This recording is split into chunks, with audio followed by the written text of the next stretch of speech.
หยาดน้ำตาหลั่งรินท่วมแผ่นดินเมื่อได้ยินข่าวเศร้าวิปโยคใหญ่น้อมดวงจิตทรงเสด็จสู่ฟ้าไกลองค์เจ้าฟ้าพัชรกิติยาภาผู้ทรงธรรม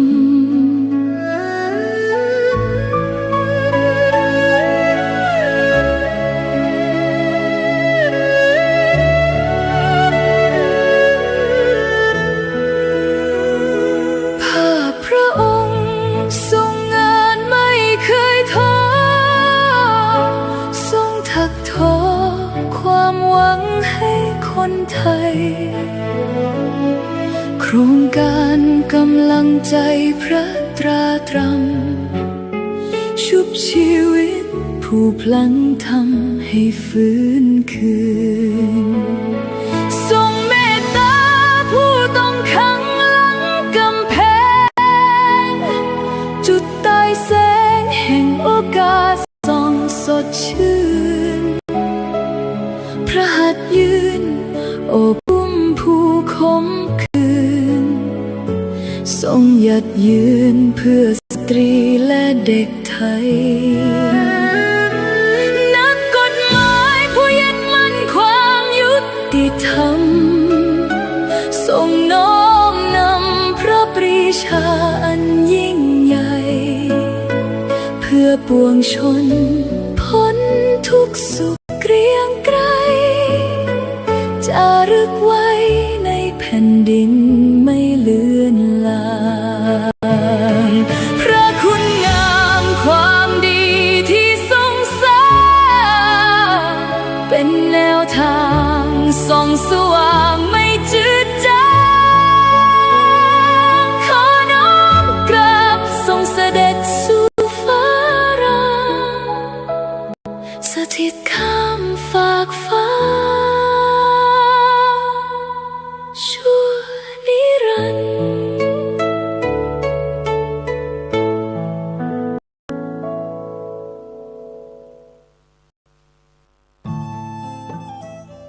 ท่านกำลังติดตามรับฟังสถานีวิทยุกระจายเสียงพระพุทธศาสนาแห่งชาติและสังคมคลื่นเพื่อการศึกษาพระพุทธศาสนาและวัฒนธรรมระบบ FM 104.5 เมกะเฮิรตซ์รายการต่อไปเป็นรายการคดีโลกคดีธรรม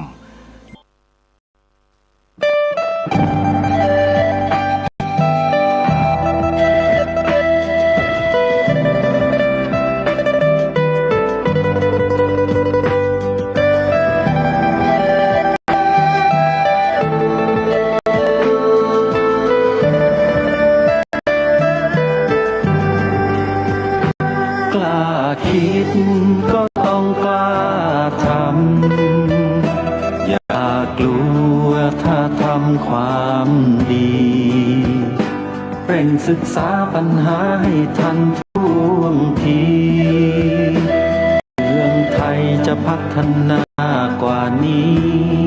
รายการดีคดีโลกคดีธรรมขอรำพันบรรยายความคิดเครื่องหมายแห่งสีทั้งสามงามถนัดขาวคือบริสุทธิ์สีสวัสดิ์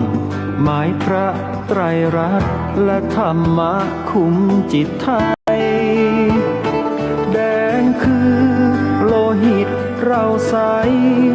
ซึ่งยอมสละได้เพื่อรักษาชาติศาสนา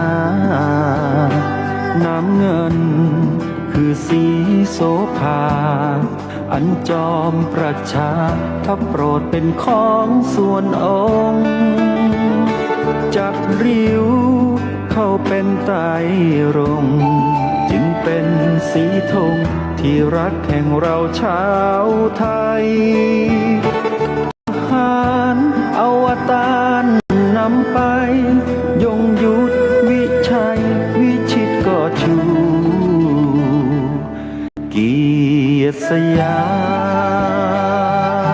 ม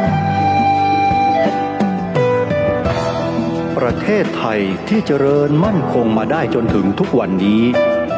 มิได้เกิดขึ้นจากความหวาดกลัวอย่างคลาดเขลา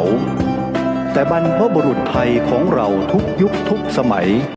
ล้วนแต่มีความกล้าหาญและชาญฉลาดปกป้องเอกราชสร้างชาติให้เกิดความมั่นคงโดยมีธงแห่งไตรรัตน์เป็นเครื่องนำชัยจึงเป็นที่มาที่ไปของรายการคดีโลกคดีธรรมกล้าคิดก็ต้องกล้าทำอย่ากลัวถ้าทำความดีเร่งศึกษาปัญหาให้ทันท่วงทีเมืองไทยจะพัฒนากว่านี้รายการดีๆคดีโลกคดีธรรมรายการดีๆคดีโลกคดีธรรม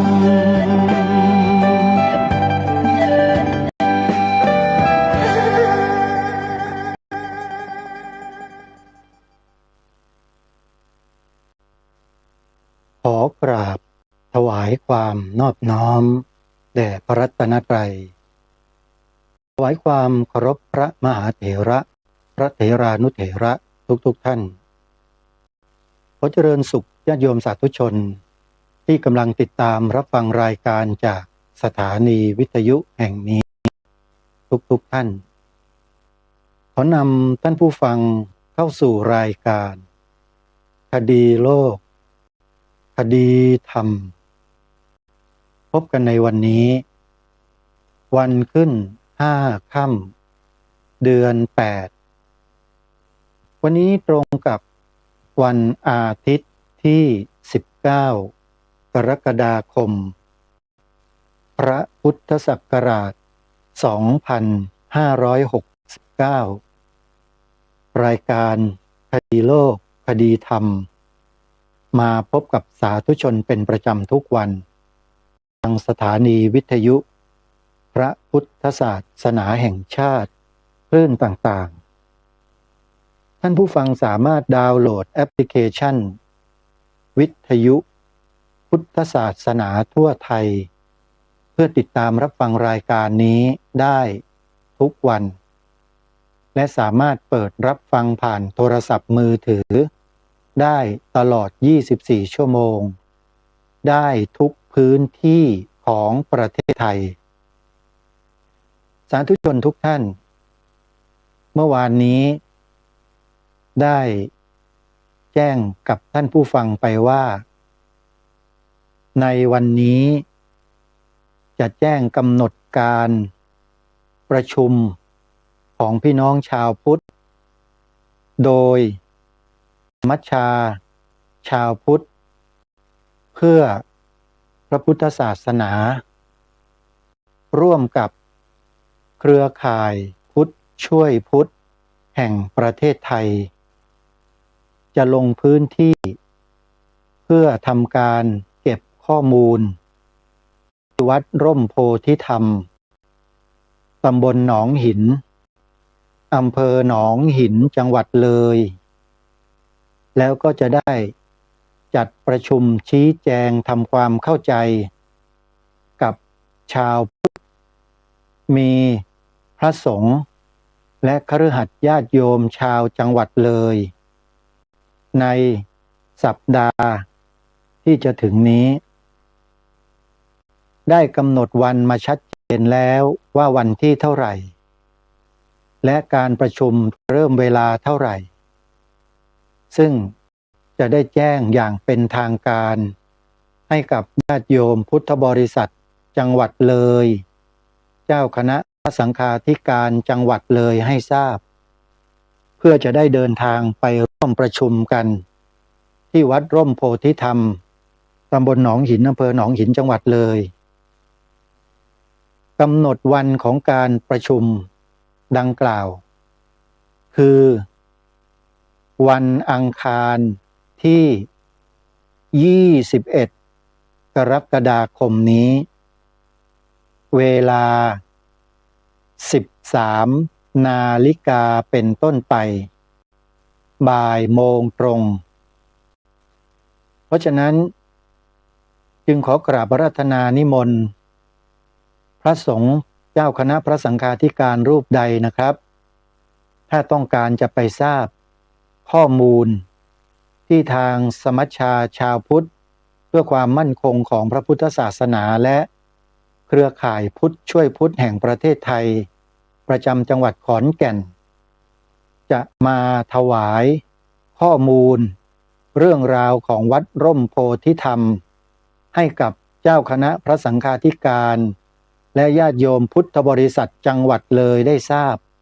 โดยตรงยังมีข้อมูลอีกหลายอย่างที่เรายังไม่รู้แล้วทางสมัชชากับเครือข่ายพุทธช่วยพุทธดังกล่าวเนี่ยจะได้นำมาถ่ายทอดให้กับพวกเราได้ฟังกันในพื้นที่จริงๆเลยเพราะฉะนั้นขอนิมนต์นะครับขอเชิญชวนญาติโยมนะมาร่วมรับฟังข้อมูลที่สำคัญในวันอังคารที่21กรกฎาคมนี้ณวัดร่มโพธิธรรมตำบลหนองหินอำเภอหนองหินจังหวัดเลยรายละเอียดข้อมูลต่างๆนั้นให้ติดต่อสอบถามเข้าไปที่วัดร่มโพธิธรรมในเบื้องต้นได้เลยครับเพราะว่าทางสมัชชาก็ดีทางเครือข่ายพุทธช่วยพุทธแห่งประเทศไทยก็ดีได้ประสานกับทางเจ้าอาวาสทางเจ้าสำนักทางผู้ที่ดูแลวัดเรียบร้อยแล้วนะถ้าใครมีเบอร์โทรศัพท์ก็กริ้งกร้างไปสอบถามรายละเอียดในเบื้องต้นกันก่อนได้เลยนะครับและที่ผมประกาศเนี่ยผมประกาศจากข้อมูลที่ได้รับมาโดยตรงจากองค์กรทั้งสององค์กรดังกล่าวที่จะลงพื้นที่ในวันที่21กรกฎาคมนี้ที่วัดร่มโพธิธรรมผมก็นำข้อมูลที่ได้มาเนี่ยแจ้งประกาศให้กับเจ้าคณะพระสังฆาธิการและญาติโยมพุทธบริษัทในจังหวัดเลยได้ทราบส่วนรายละเอียดต่างๆนั้นในพื้นที่ก็ควรจะสอบถามไปที่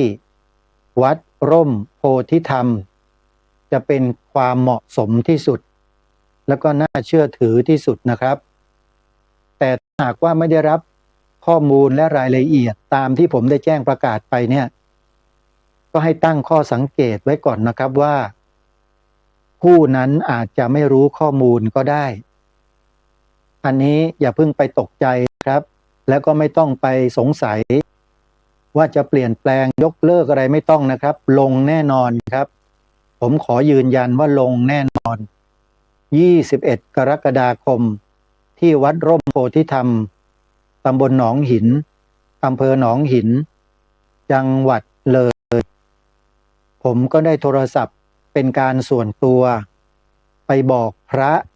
ในจังหวัดเลยหลายๆรูปให้เตรียมตัวเดินทางไปร่วมกันได้บอกเป็นการส่วนตัวนะครับบอกไปแล้วแล้วก็จะบอกเพิ่มเติมอีกใน2วันนี้นะครับคือ19วันนี้แล้วก็20ในวันพรุ่งนี้อีกวันก็หวังว่าน่าจะได้พระคุณเจ้ามาร่วมประชุมรับฟังข้อมูลของวัดร่มโพธิธรรมจากปากของคณะกรรมการทั้ง2องค์กรนี้ว่ามันเป็นกรณีศึกษาให้เราได้รู้ในสิ่งต่างๆที่อาจจะถูกซ่อนเร้นและปกปิดเอาไว้ก็ได้นะฮะขอนิมนต์นะครับก็ขอแจ้งให้ทราบแต่เพียงเท่านี้นะครับส่วนพุทธมณฑลจังหวัดเชียงใหม่นั้นตอนนี้ไม่ค่อยน่าเป็นห่วงอะไรนะฮะท่านผู้ฟังตอนนี้ทางคณะชาวพุทธของจังหวัดเชียงใหม่มีการตื่นตัวกันทั้งจังหวัดแล้วก็มีการส่งข่าวส่งข้อมูลไปแจ้งไปบอกกันอย่างกว้างขวางรายการคดีโลกคดีธรรมก็ได้ประกาศประชาสัมพันธ์ในเบื้องต้นให้กับญาติโยมพุทธบริษัทที่ยังไม่รู้ข้อมูลเนี่ยก็ได้รู้ข้อมูลโดยทั่วกันไปแล้ว และกรณีอย่างนี้มันจะเกิดขึ้นเรื่อยๆเพราะเนื่องจากว่ามีคนที่เป็นมิจฉาทิฏฐิเข้าไปครอบครองอำนาจบางสิ่งบางอย่างที่สามารถดำเนินการกับวัดวาอารามของเราได้และคนเหล่านั้นก็จะหาช่องในการดำเนินการไม่ทางใดก็ทางหนึ่งบางทีไม่มีช่องเขาก็ใช้วิธีการเจาะช่องเอาแล้วเขาก็มุดเข้าไปแล้วก็ดำเนินการก็มีเหมือนกันโยมคือมันไม่มีช่องที่จะให้ดำเนินการอะไรอ่ะเหมือนอย่างพุทธมณฑลเนี่ยญาติโยมพุทธมณฑลจังหวัดเชียงใหม่190 ไร่2 งาน29 ตารางวาเนี่ยแล้วก็มหาวิทยาลัยการกีฬาแห่งชาติเนื้อที่555 ไร่เนี่ยไม่มีช่องที่จะเข้าไปดำเนินการอะไรเขาก็ใช้วิธีขุดรูแล้วเข้าไปดำเนินการจนได้ก็มันก็เป็นเพียงแค่ทำให้พวกเรารำคาญเท่านั้นแหละก็เอานิ้วเขี่ยออกเดี๋ยวก็เสร็จนะแต่ก็อย่าประมาทนะโยมบางทีไอ้แมลงตัวเล็กๆพวกเนี้ยมันอาจจะมีพิษอยู่เหมือนกันพอมันกัดพอมันต่อยแล้วมันก็ปวดแสบปวดร้อนได้แต่เราก็มียาทามียาป้องกันชั้นดีเอาไว้แล้วไม่ต้องกลัวยาชั้นดีของพวกเราคืออะไรทราบไหมฮะความรักความสามัคคีกันในหมู่พี่น้องชาวจังหวัดเชียงใหม่และทุกจังหวัดของประเทศไทยพวกเราต้องรักกันและสามัคคีกันไว้เท่านั้นครับเป็นยาชั้นเลิศเลยไม่ว่าใครก็ไม่สามารถที่จะมาทำลายพวกเราได้ถ้าเรารักและสามัคคีกันรักกันและสามัคคีกันแล้วก็ให้มีจิตใจที่หนักแน่นและมั่นคงด้วยอย่าหูเบาเพราะฝ่ายตรงข้ามเนี่ยเขาใช้วิธีการยุแย่ให้พวกเราเข้าใจผิดกันแล้วก็เกิดการทะเลาะโต้เถียงกันพอทะเลาะโต้เถียงกันไปมากเข้ามันขยายวงกว้างขึ้น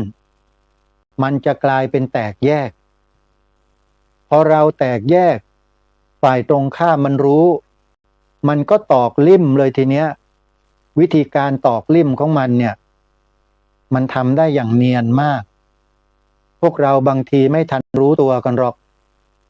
มัวแต่ทะเลาะกันเถียงกันว่ากันโกรธกันไม่พอใจกันแตกแยกกันอยู่พวกนี้ก็เอาลิ่มตอกทุกวันพวกเราไม่รู้ตัวเราก็แตกแยกกันจริงๆแล้วก็แบ่งฝักแบ่งฝ่ายทีนี้แหละฝ่ายศัตรูก็เข้าแทรกเลยแทรกในจังหวัดเชียงใหม่นั่นแหละแล้วเขาก็เสี้ยมอยู่นั่นแหละไม่มีวันหยุดระวังให้ดีนะวิธีการนี้มันใช้มาทั่วโลกใช้มาตั้งแต่สมัยครั้งพุทธกาลนู่นจำได้ไหมเรื่องราวที่มีอยู่ในคัมภีร์พระไตรปิฎกวัดสการพามเจ้าฤทธิ์ชวีทั้งหลายแตกแยกกันทำให้มคธรัฐตีเมืองได้อย่างง่ายดายเพราะความแตกแยกกันคือโดนเสี้ยมถูกเขาเสี้ยมทุกวันก็คือใช้วาจาใช้ปากพูดออกสื่อให้พี่น้องชาวเชียงใหม่เนี่ยเกิดความบาดหมางกันไม่พอใจกันทะเลาะกันระวังคนพวกนี้ให้ดีนะใครที่เสี้ยมให้พวกเราเนี่ยไม่พอใจกันเกลียดกันแตกแยกกันเนี่ยพวกเนี้ยเป็นคนที่ไม่หวังดีแต่กรณีของรายการคดีโลกคดีธรรมนี่ไม่ได้เสี้ยมนะแต่กำลังจะชี้ให้เห็นว่าฝ่ายตรงข้ามกำลังแย่รังแตนรังผึ้งของพวกเรากันอยู่ให้พวกเราเนี่ยเกิดความหวั่นไหวเกิดความสั่นสะเทือนถ้าเกิดผึ้งตัวใดตัวหนึ่งแตกรังออกไปเข้ากับฝ่ายตรงข้าม แล้วก็ช่วยกันยุแย่อยู่อย่างนั้นเรื่อยๆเดี๋ยวพึ่งตัวอื่นก็อาจจะบินไปอีกก็ได้รายการคดีโลกคดีธรรมก็เลยมาประกาศมาแจ้งมาบอกให้พวกเราว่าอย่าหูเบาเชื่อคนอื่นนะฟังพวกเราฟังชาวพุทธกันเองนี่แหละมีเรื่องมีราวมีอะไรต่างๆที่เกิดขึ้นในจังหวัดให้ฟังพระเอาไว้โยมพระสงฆ์เนี่ยมีหน้าที่ทำให้พวกเรารักและสามัคคีกันให้เราอยู่อย่างสงบร่มเย็นไม่เป็นศัตรูกันไม่เคยพูดให้เสี้ยมให้ญาติโยมทะเลาะกันไม่เคยมีเลยแต่ถ้าหากเกิดการทะเลาะแตกแยกกันในหมู่ชาวพุทธระหว่างวัดกับโยมโยมกับวัดเนี่ยระวังให้ดีเถอะกำลังจะถูกเสี้ยมให้แตกแยกกันนะมันเกิดจากคนเพียงไม่กี่คนนี่แหละโยมอันตรายที่สุดและกรณีของพุทธมณฑลจังหวัดเชียงใหม่ก็เป็นลักษณะนี้เลยมันเริ่มจากคนไม่กี่คนนี่แหละสร้างเรื่องขึ้นมาทำหนังสือไปให้หน่วยงานภาครัฐซึ่งอาจจะเป็นพวกเดียวกับเขาหรือเปล่าเราไม่ทราบรับเรื่องชงเรื่องไปเสร็จในส่วนราชการรับเสร็จส่งไปต่อแจ้งไปแล้วก็ดำเนินการพอดำเนินการคำสั่งก็ออกพอคำสั่งออกผู้ที่เกี่ยวข้องก็ต้องวิ่งกันไปหาข้อมูลหลักฐานมาชี้แจงไว้เสียเวลาพวกเรามันจะเป็นอย่างนี้แต่ครูบาอาจารย์ของเราเนี่ยท่านมีใจแน่นท่านพร้อมเสมอที่จะทำการชี้แจงในกรณีต่างๆที่เกี่ยวกับการจัดตั้งพุทธมณฑลจังหวัดเชียงใหม่ที่ตำบลดอยหล่ออำเภอดอยหล่อจังหวัดเชียงใหม่ทุกประการมีข้อมูลมีหลักฐานครบทุกอย่างทีนี้เมื่อเขาไม่ได้ด้วยเล่ห์ไม่รู้เหมือนกันว่าเขาจะเอาด้วยกลหรือเปล่าแล้วถ้าหากว่าเขาไม่ได้ด้วยกลและไม่ได้ด้วยมนต์เขาจะใช้คาถาด้วยไหมเหมือนกับโบราณภาษิตสำนวนโบราณที่เขาบอกว่าไม่ได้ด้วยเล่ห์ก็เอาด้วยกลไม่ได้ด้วยมนต์ก็เอาด้วยคาถา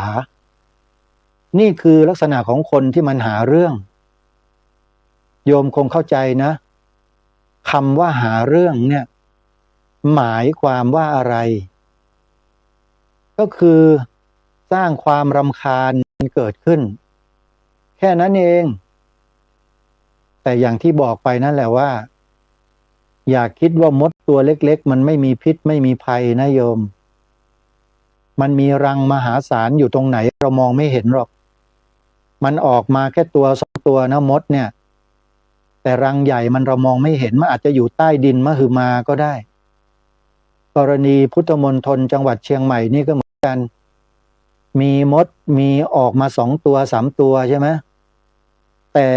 เบื้องหลังอันมหึมาเนี่ยเรามองไม่เห็นเพราะฉะนั้นอย่าประมาทนะเตือนไว้เลยนะโยมพระคุณเจ้าที่เคารพครับ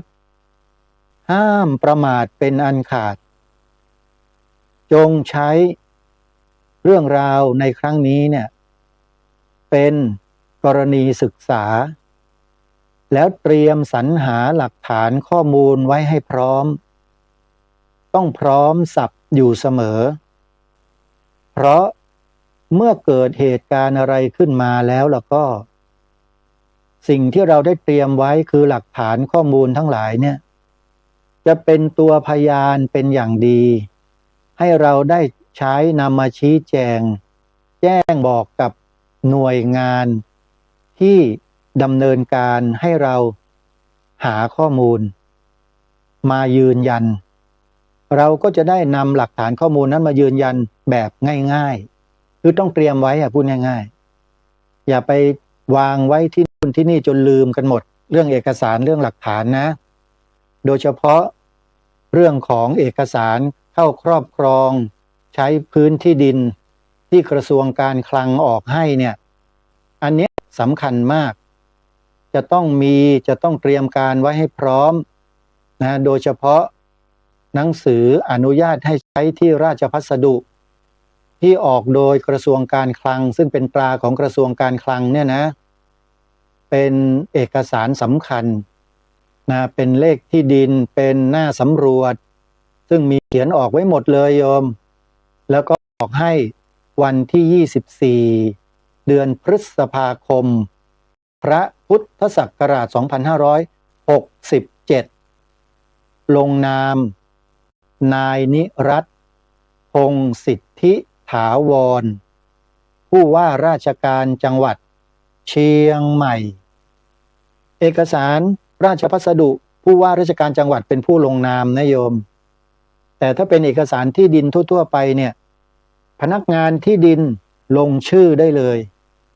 แต่ที่ในราชพัสดุนี่ถือว่าสำคัญกว่าที่ดินโดยทั่วๆไปท่านผู้ฟังแล้วก็เป็นที่ดินที่สามารถขออนุญาตใช้ได้จำนวนไม่จำกัดขอบอกนะว่าใช้ได้จำนวนไม่จำกัดและเมื่อได้ใช้แล้วนะก็จะทำการดูแลรักษาแล้วก็สามารถจะปลูกสร้างอาคารสถานที่หน่วยงานอะไรต่างๆบนพื้นที่ดินได้ทุกประเภททุกอย่างตามข้อกฎหมายกำหนดอันนี้เขาจะมีระเบียบเอาไว้ว่าที่ราชพัสดุเนี่ยสามารถที่จะสร้างอะไรได้และห้ามทำอะไรเขาจะบอกไว้ในระเบียบทั้งหมดซึ่งพุทธมณฑลเนี่ยไม่ได้มีทำอะไรที่ผิดกฎระเบียบสักอย่างหนึ่งญาติโยมทุกอย่างที่สร้างขึ้นในพุทธมณฑลจังหวัดเชียงใหม่นั้นเป็นไปเพื่อบุญกุศลเป็นไปเพื่อคุณงามความดีทั้งหมดสร้างเสริมสิ่งดีงามให้แก่จังหวัดเชียงใหม่เพราะฉะนั้นทางคณะกรรมการของที่ราชพัสดุจึงอนุมัติ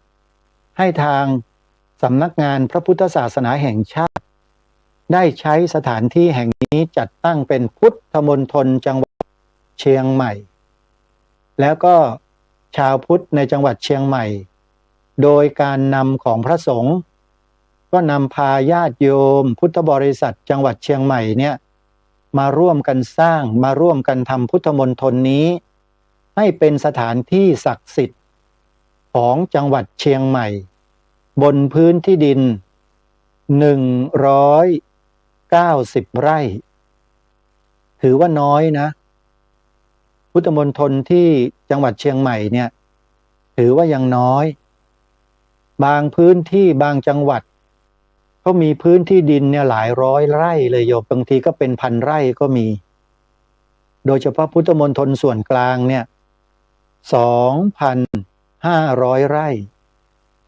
ที่เชียงใหม่แค่190 ไร่เองแต่เอาละ190 ไร่ขอให้เราเนี่ยได้ตั้งใจกันช่วยกันทำช่วยกันสร้างพุทธมณฑลนี้ให้สวยงามให้เป็นสถานที่ที่ทำประโยชน์ให้กับชาวจังหวัดเชียงใหม่ให้ได้โดยชาวเชียงใหม่เองนะอันนี้เป็นสิ่งที่ประชาชนชาวเชียงใหม่ลงกำลังลงแรงกันช่วยกันจัดช่วยกันทำช่วยกันสร้าง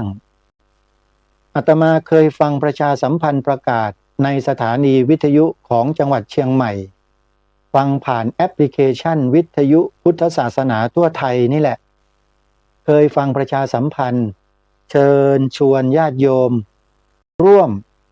สร้างพุทธมณฑลจังหวัดเชียงใหม่เมื่อ2 ปีที่แล้วแล้วก็ปีที่แล้วด้วยได้ยินมาว่าอยู่ที่อำเภอดอยหล่อจังหวัดเชียงใหม่แต่ก็ไม่เคยรู้ข้อมูลรายละเอียดหรอกว่าพื้นที่ตั้งอยู่ตรงไหนมีจำนวนเท่าไรรูปทรงของพื้นที่ดินเป็นรูปทรงยังไงไม่เคยรู้มาวันนี้ได้เห็นเอกสารสิทธิ์ซึ่งเป็นหนังสืออนุญาตให้ใช้ที่ราชพัสดุอาตมาได้เห็นภาพแล้วที่ดินที่จัดสร้างเป็นพุทธมณฑลเนี่ยโยม เป็นรูปชายธงฮะสามเหลี่ยมโยมเคยเห็นธงสามเหลี่ยมไหมโอ้โหเป็นสัญลักษณ์ที่ดีมากๆเลยโยมทราบไหมเนี่ยชาวเชียงใหม่นี่โชคดีนะได้ที่ดินทรงเนี้ยเขาเรียกว่าธงชัยมีแต่ชัยชนะอ้าวจริงๆนะโยมนี่อาตมานี่ตั้งข้อสันนิษฐานว่าที่ได้พื้นดินที่เป็นรูปชายธงแบบนี้มาเนี่ยถือว่าเป็นชัยชนะตลอดกาลนะโยมแล้วอย่างนี้เราจะไม่ช่วยกันสร้างพุทธมณฑลของตัวเองได้ยังไงใช่ไหมเพราะฉะนั้นโยมไปติดต่อนะวัดต่างๆเนี่ยเขาจะเป็นเครือข่ายกันทั้งจังหวัดเลยอาตมาภาพถ้าจำไม่ผิดเนี่ยวัดที่เป็นตัวตั้งตัวตีในการจัดหาทุนจัดสร้างพุทธมณฑลจังหวัดเชียงใหม่เนี่ยคือวัดพันอ้นอันนี้ถ้าจำไม่ผิดนะวัดพันอ้นเป็นตัวตั้งตัวตีในการนำญาติโยมไปสร้างพุทธมณฑลในระยะแรกๆเริ่มต้นมาแล้วก็มีวัดใหญ่ๆหลายๆวัดไม่ว่าจะเป็นวัดฝ่ายมหานิกายของเราพระธาตุดอยสุเทพนะวัดพระสิงห์วัดอื่นๆในจังหวัดเชียงใหม่เยอะแยะโยมก็ระดมทุนกันช่วยกันบอกญาติโยมกันแล้วก็ทอดผ้าป่าสร้างพุทธมณฑลมาในครั้งนี้มีคนมาแหย่รังผึ้งทีนี้ผึ้งทั้งหลายก็คือชาวพุทธในจังหวัดเชียงใหม่ตื่นดีตื่นมาแล้ว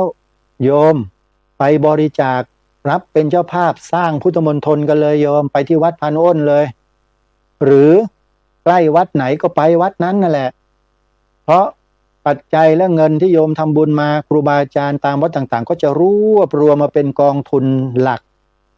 มาอยู่ที่ส่วนกลางที่รับผิดชอบทั้งหมดแล้วก็บริหารจัดการกันโดยคณะกรรมการแล้วก็จะนำเงินทุนที่สะสมในแต่ละวันแต่ละปีแต่ละเดือนที่ได้มาเนี่ยก็จะเอามารวมกันทีหนึ่งแล้วก็จัดให้เป็นพิธีการเช่นจัดทอดผ้าป่าครั้งใหญ่สมทบทุนสร้างพุทธมณฑลจังหวัดเชียงใหม่ที่อำเภอดอยหล่อพร้อมๆกันนะทราบว่ามีการจัดทอดผ้าป่าสร้างพุทธมณฑลเชียงใหม่กันทุกปีโยมก็รอฟังประกาศนะอาตมามีข้อมูลเดี๋ยวท่านอาจารย์พระครูสมุวิสุวัฒน์เนี่ยจะส่งข้อมูลมาให้อาตมาและอาตมาก็จะใช้เสียงของอาตมาในรายการคดีโลกคดีธรรมนี่แหละช่วยประกาศอีกแรงหนึ่งให้เราได้มีกำลังกายกำลังใจกำลังทรัพย์ร่วมกันระดมเลยโยมสร้างพุทธมณฑลของพวกเราชาวเชียงใหม่ให้แล้วเสร็จด้วยแรงของพวกเราชาวพุทธด้วยกันนี่แหละดีไหมนี่ถือว่าเป็นโอกาสที่ดีนี่ถ้าเกิดว่าไม่มีใครมาแหย่รังผึ้งมาแหย่รังแตนของพวกเราเนี่ยพวกเราก็เห็นจะอยู่กันแบบเงียบๆเฉยๆกันข่าวอะไรต่างๆก็จะไม่ได้รับการสนใจพุทธมณฑลที่กำลังจัดสร้างอยู่ก็อาจจะเงียบหายไปแล้วเดี๋ยวก็ตื่นฟื้นขึ้นมาช่วงหนึ่งแล้วก็ค่อยๆหายไปเป็นอย่างนี้เรียกว่าติดดับอยู่ตอนนี้มีคนมาจุดกระแสขึ้นมานี่ถือว่าโชคดีมากก็ใช้กระแสนี้แหละบอกกับญาติโยมพี่น้องชาวจังหวัดเชียงใหม่เลยนะได้โอกาสแล้วโยมมีคนพยายามจะมาล้มมาคว่ำพุทธมณฑลของเราเนี่ยเราจะยอมหรือถ้าไม่ยอมทำไงก็รีบสร้างให้เสร็จไงโยมทำยังไงล่ะสร้างให้เสร็จฟังครูบาอาจารย์ในจังหวัดเชียงใหม่มีวัดพันอ้นเป็นต้นวัดพระสิงห์วัดพระธาตุหลวงเชียงใหม่วัดพระธาตุดอยสุเทพแล้วก็วัดอะไรวัดใหญ่ๆวัดหลวงทั้งหลายเนี่ยโยมก็คอยฟังพ่อแม่ครูบาอาจารย์ท่านประกาศเพราะงานนี้มันเป็นงานส่วนรวมเป็นงานของจังหวัดเชียงใหม่เราประชาชนคนชาวเชียงใหม่ต้องช่วยกัน ที่จังหวัดเลยก็มีพุทธมณฑลจังหวัดเลยเหมือนกันพระครูดมวรานุวัตรท่านเคยเป็นประธานในการจัดหาทุนจัดสร้างระยะหนึ่งทำมาได้สักระยะหนึ่งท่านก็หยุดและยุติบทบาท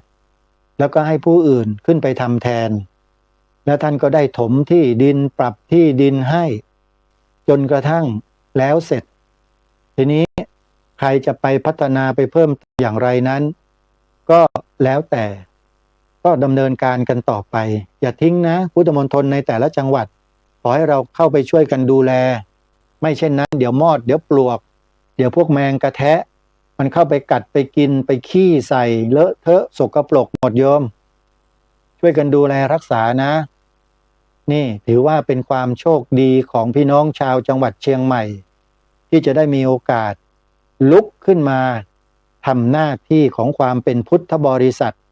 ช่วยกันสร้างพุทธมณฑลกันให้แล้วเสร็จให้ไวเพราะไม่เช่นนั้น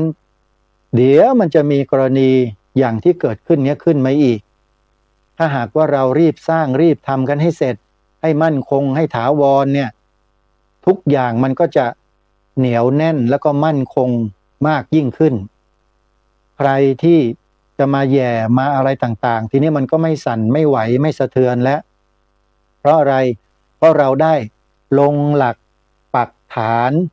สร้างถาวรวัตถุให้เกิดความมั่นคงแล้วจึงขอฝากพี่น้องชาวเชียงใหม่อย่าชะล่าใจนะญาติโยมทุกท่านพระสัมมาสัมพุทธเจ้าตรัสสอนหลักธรรมชั้นสูงเอาไว้ให้พวกเรากันหมดทุกท่านทุกคนเราก็ทราบกันดีอยู่แล้ว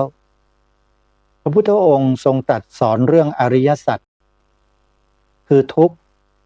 สมุทัยนิโรธมรรคเป็นอริยสัจธรรมที่เป็นความจริงแท้ที่มีอยู่จริงๆพวกเราถ้าหากต้องการอยากจะได้อริยสัจสี่เนี่ยเราต้องเชื่อพระพุทธเจ้าเชื่อในที่นี้ไม่ได้หมายความว่าพระพุทธเจ้าจะบังคับให้เราต้องอย่างนั้นต้องอย่างนี้ต้องอย่างนั้นไม่มีนะคำสอนของพระพุทธเจ้าไม่มีคำว่าต้องคือบังคับไม่มีเลยที่ให้เชื่อคือให้เชื่อตามพระองค์ตรัสสอนพวกเราแล้วให้เราพิจารณาแยกแยะสภาวะธรรมทั้งหลายทั้งปวงตามความเป็นจริงให้ได้แล้วให้เรานั้นตัดสินใจด้วยตัวของเราเองว่าเราจะเชื่อหรือไม่แต่เชื่อเถอะร้อยทั้งร้อยถ้าเดินตามที่พระสัมมาสัมพุทธเจ้าตรัสสอนนะเชื่อหมดแม้แต่พวกฝรั่งยังเชื่อแม้แต่นักวิทยาศาสตร์ชั้นนำของโลกหลายต่อหลายคนนะในสมัยอดีตเช่นอัลเบิร์ตไอน์สไตน์เจ้าของทฤษฎีสัมพัทธภาพผู้โด่งดังในยุคเมื่อ100 ปีที่แล้วโยมโด่งดังมากไม่มีใครนะที่จะคิดทฤษฎีM เท่ากับ MOC ยกกำลังสองนี่แหละทฤษฎีสัมพัทธภาพมีคนนำเอาทฤษฎีของอัลเบิร์ตไอน์สไตน์เนี่ยไปสร้างระเบิดปรมาณูซึ่งมันเป็นการทำที่ไม่ถูกต้องเพราะสิ่งไอน์สไตน์ค้นพบเนี่ยไอน์สไตน์ต้องการให้มนุษย์ได้รู้ว่าสรรพสิ่งทั้งหลายทั้งปวงเนี่ยมันเป็นอย่างนี้นะมันเป็นอย่างนี้ก็เพื่อที่จะให้มนุษย์ในโลกนี้เนี่ยได้เข้าใจถึงความไม่แน่นอนของสิ่งนี้มันเกิดขึ้นตั้งอยู่แล้วมันก็ดับไปซึ่งตรงกับคำสอนของพระสัมมาสัมพุทธเจ้าที่พระองค์ได้ตรัสรู้เป๊ะเลยไอน์สไตน์ก็รู้อย่างนั้นเหมือนกันและไอน์สไตน์ก็ได้กล่าวยกย่องพระพุทธศาสนาเอาไว้ในหนังสือที่เขาเขียนขึ้นในวาระสุดท้ายก่อนจะเสียชีวิตหนังสือเล่มนี้ชื่อ The Human Side อาตมาอาจจะออกเสียงภาษาอังกฤษไม่ค่อยเก่งนะโยม The Human Side โยมไปหาอ่านได้เลยในนั้นไอน์สไตน์จะบอกถึงหลักของศาสนาสากลหลักของศาสนาสากลก็คือเป็นหลักศาสนาที่ ไม่เชื่อในคำของพระผู้เป็นเจ้า คือให้ข้ามไปเลย อย่าไปใส่ใจเรื่องคำสอนของพระเจ้าที่มีตัวตน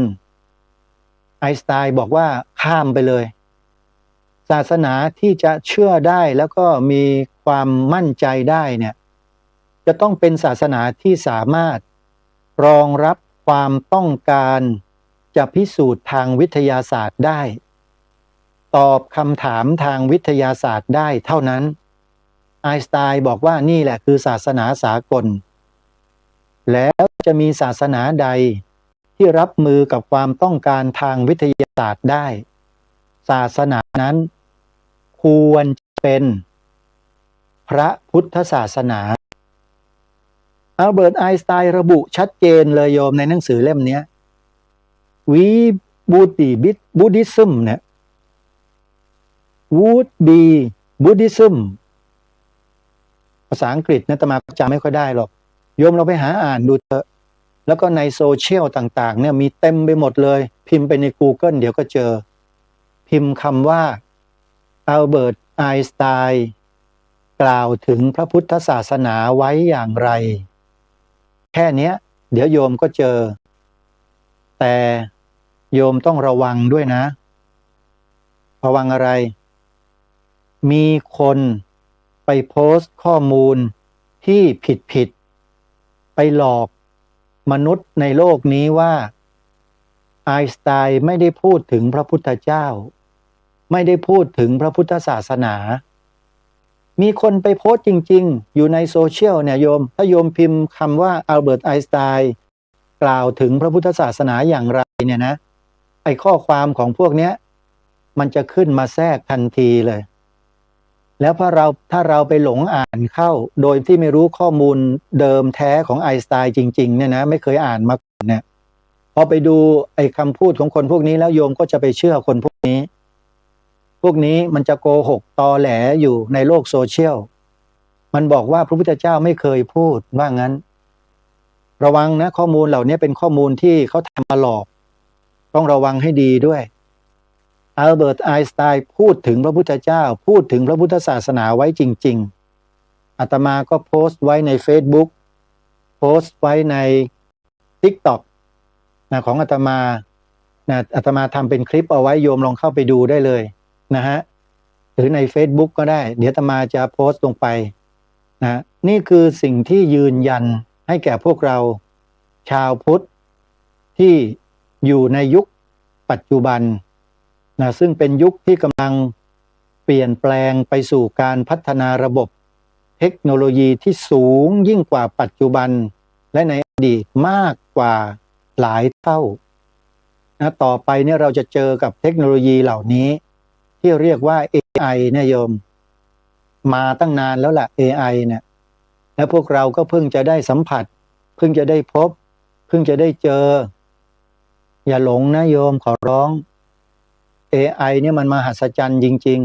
ๆอาตมาภาพเขียนข้อความลงไปไม่กี่บรรทัดลงไปใน AI นะโปรแกรมหนึ่งมันเป็นโปรแกรมสร้างเพลง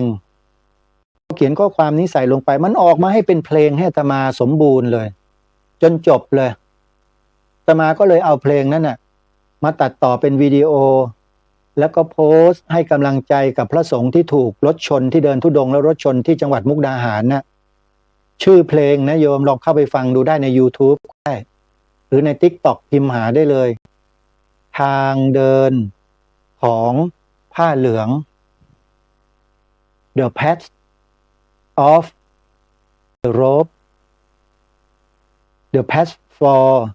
the Robe อะไรนี่แหละอาตมาก็จำชื่อภาษาอังกฤษไม่ได้ AI มันเขียนออกมาให้ด้วย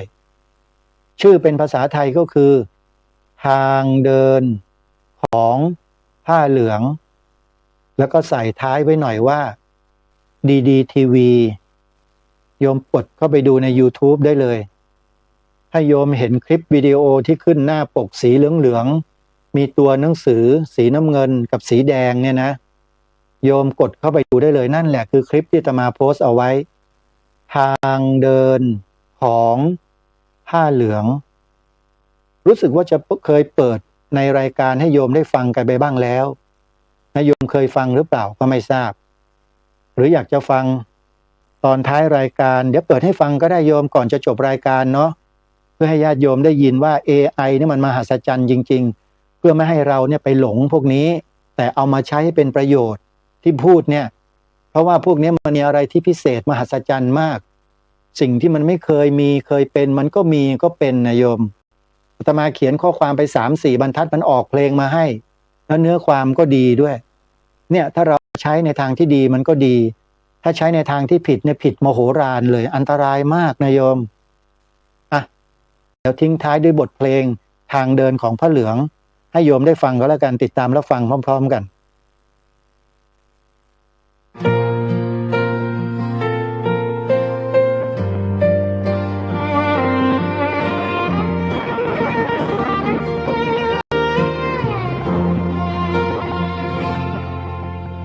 วันนี้ฟ้าดู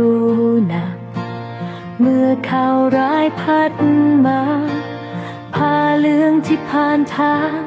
ต้องเจ็บจากอุบัติเหตุรอยช้ำที่กายทางทำให้ใจเราสะเทือนขอคนไทยมองเห็นและยืนมือด้วยเมตตาอย่าให้ความทุกข์นี้กลายเป็นความเย็นชาอย่าให้ใครหยิบยกมาปิดทางทำความดีเรายังเชื่อในสิ่งงามในศรัทธาและหน้าที่ให้ท่านยืนได้อีกครั้งด้วยแรงใจจากพวกเราขอเป็นแรงใจให้ท่านเดินต่อไปขอเป็นแรงใจให้ท่านไม่เดียวดายขอเป็นแรงใจ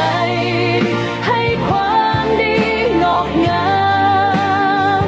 ทุกหน่วยงานช่วยกันยิ่งกว่าที่เคยทำอย่าใช้เหตุแห่งความเจ็บไปสร้างกรอบแสนแคบให้กิจของท่านหยุดเพราะคำสั่งที่ไม่เป็นธรรม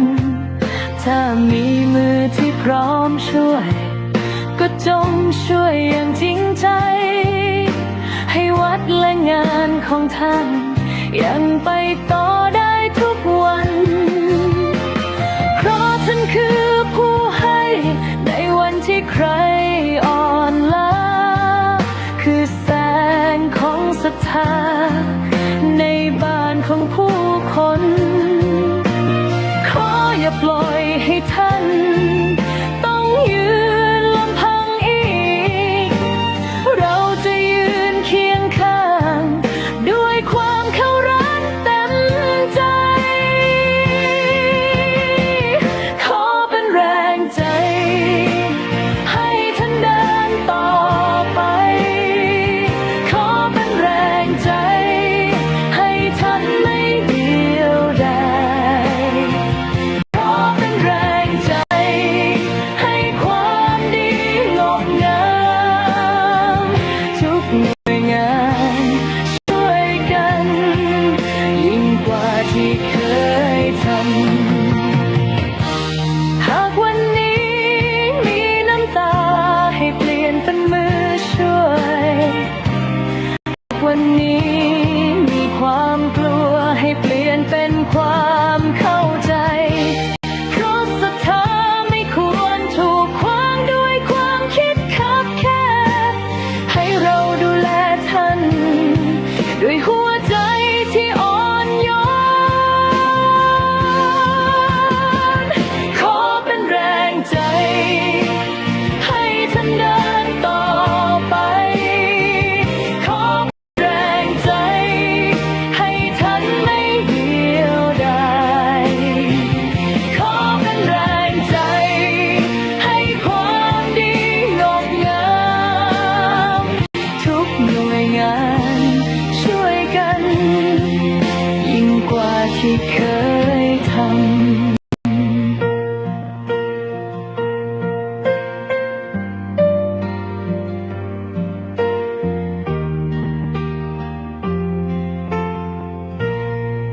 นี่ก็เป็น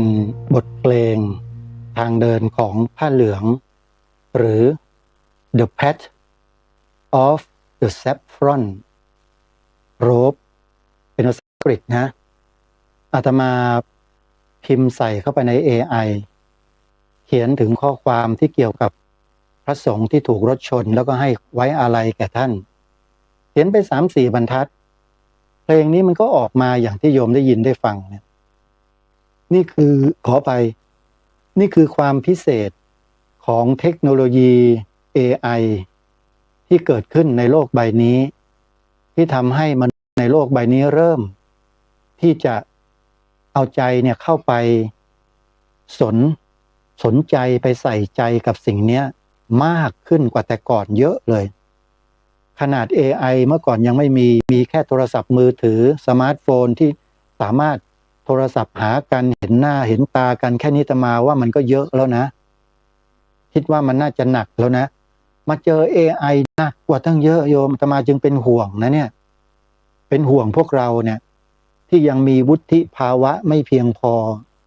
แล้วเสร็จแล้วพอไปเจอ AI มันมีอะไรใหม่ๆน่าตื่นเต้นน่าอะไรมากมายเราไปหมกมุ่นอยู่กับมันมากๆเข้าเนี่ย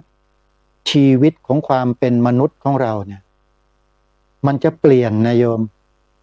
มันจะเปลี่ยนไปอีกแบบหนึ่งโดยที่เรานั้นไม่รู้ตัวเลยอาตมาภาพก็พยายามที่จะใช้ AI มาทำข้อมูลที่ดีที่มีประโยชน์ให้แก่พวกเราได้รับสิ่งดีๆเหล่านี้ให้พวกเราได้เกิดความสำนึกร่วมกันแล้วก็มีการทำเรื่องของเพลงที่เกี่ยวกับธงไตรรงค์3 สีก็ทำเอาไว้แล้วแต่ว่ายังไม่ได้นำมาเปิดเผยยังไม่ได้นำมาถ่ายทอดให้เท่านั้นว่าท่วงทำนองอะไรต่างๆเราไม่คุ้นเคยโยมมันเป็นคล้ายๆกับเดินพาเหรดอะไรอย่างเงี้ยบางทีฟังแล้วก็อาจจะรู้สึกแปลกๆก็เลยยังไม่เอามาเปิดเผยมาเผยแพร่ซึ่งวันหนึ่งเดี๋ยวอาตมาจะพิจารณาดูว่าถ้าเหมาะสมอย่างไรเนี่ยก็จะได้นำมาเปิดให้ฟังกันนะฮะเหลือบดูเวลาก็ใกล้หมดแล้วท่านผู้ฟังก็คงจะต้องพบกับรายการได้ใหม่ในวันต่อไปเนาะวันนี้ก็ได้นำข้อมูลข่าวสารต่างๆมาแจ้งให้ทราบกันไปแล้วเดี๋ยววันนี้มีอะไรคืบหน้าก็จะมาแจ้งกับพวกเราได้ทราบกันต่อขอความสุขความสวัสดีในธรรมแห่งองค์สมเด็จพระบรมศาสดาสัมมาสัมพุทธเจ้าจงปรากฏเกิดมีขึ้นในจิตใจของท่านผู้ฟังทุกท่านทุกคนเทินขอเจริญพรที่จบไปแล้วนั้นเป็นรายการคดีโลกคดีธรรมดำเนินรายการโดยพระครูปลัดณรงค์ฤทธิ์